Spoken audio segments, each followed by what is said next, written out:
Since I already built all the tracks, it was very nice to be able to do the painting parallel. The tracks were primed with automotive primer from a rattle can. This cheap stuff is brilliant and I use it, the red one, for all priming.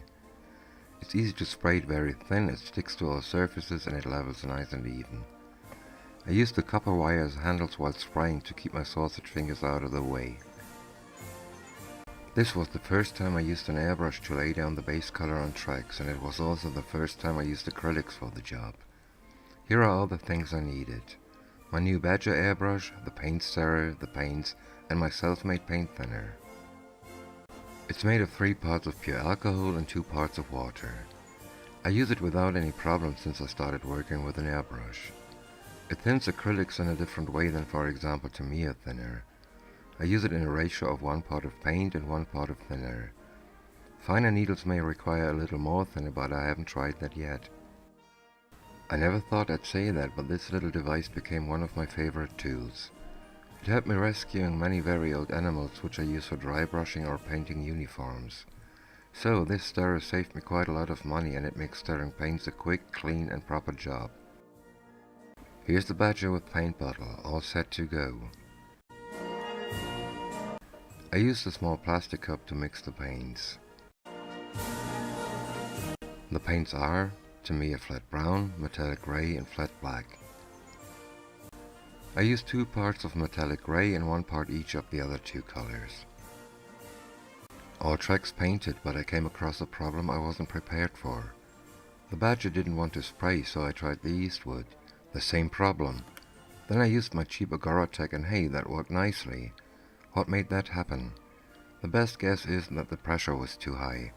My compressor hasn't got a regulator and so I can only work at 2.4 bar, which equals 34 psi. This made the paint dry on the needles of the Badger and the Eastwood immediately. It didn't make any sense to try cleaning the needles while working with these airbrushes. I would have spent more time doing that than trying to do what airbrushes are usually made for. The cheap airbrush with a 0.5mm needle did the job because it can handle that high pressure.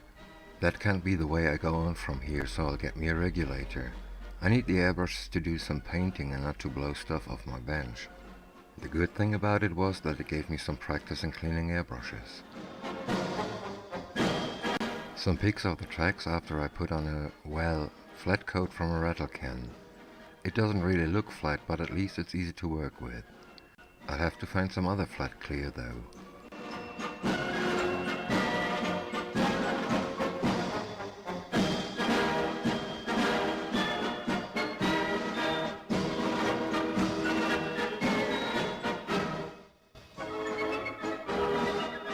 Next step of painting the tracks was to put on my self-made red wash for a light rusty appearance.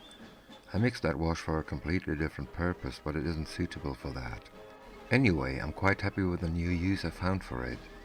It'll last me for the next 10,000 tracks. While I was applying the wash, the tracks came apart in some areas. Nothing too bad. They didn't break, only the links came off.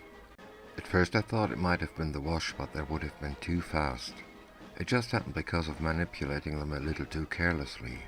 I'll glue them again after the second wash, which you'll see in the next update.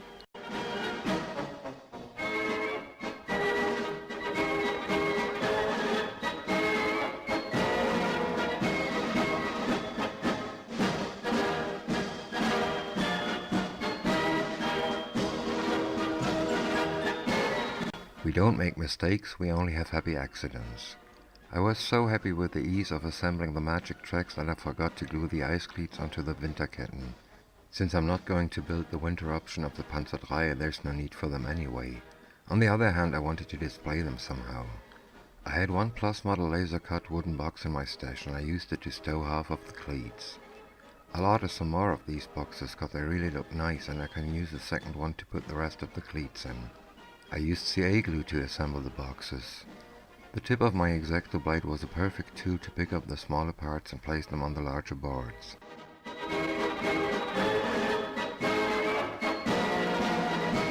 A part of the open boxes will be covered with a tarp that I make from tissue paper.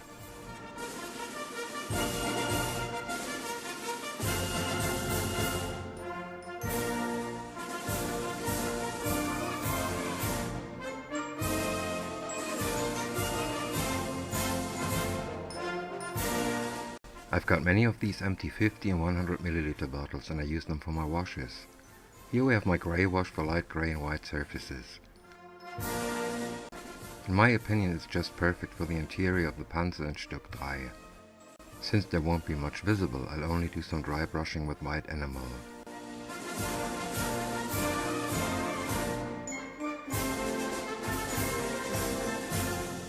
The floor of the Stück's fighting compartment was painted red and I applied my medium dark wash.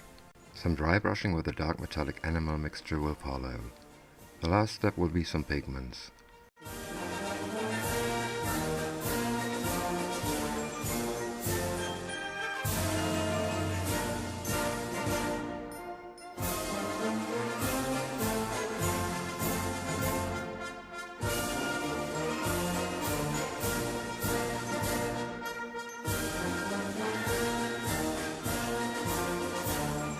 Some pics of the headphone and throat microphone of German tank crews.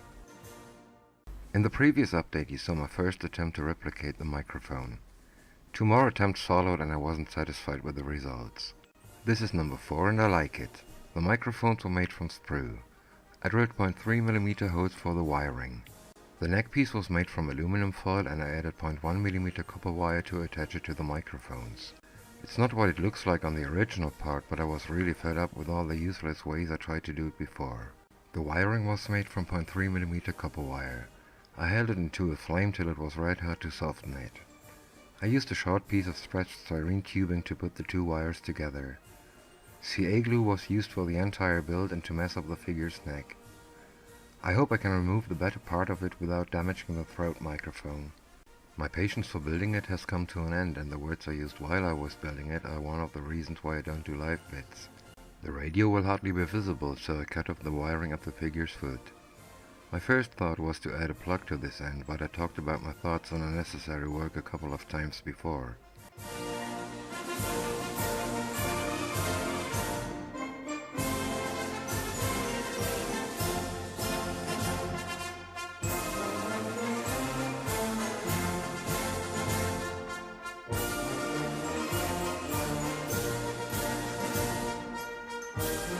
It's hard to believe, but I almost forgot that I had to turn around this hook.